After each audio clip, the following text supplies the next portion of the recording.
Chemistry surrounds us every day, often without us noticing. From rusting iron to cooking food, chemical reactions are always at work.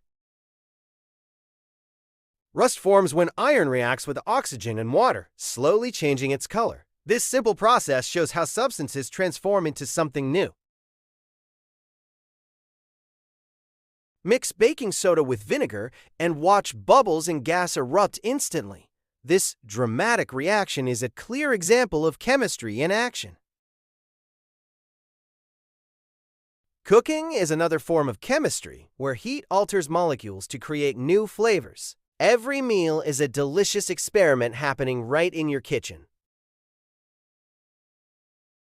Chemical reactions don't just happen in labs, they're part of everyday life. From sour milk to burning candles, science is all around us.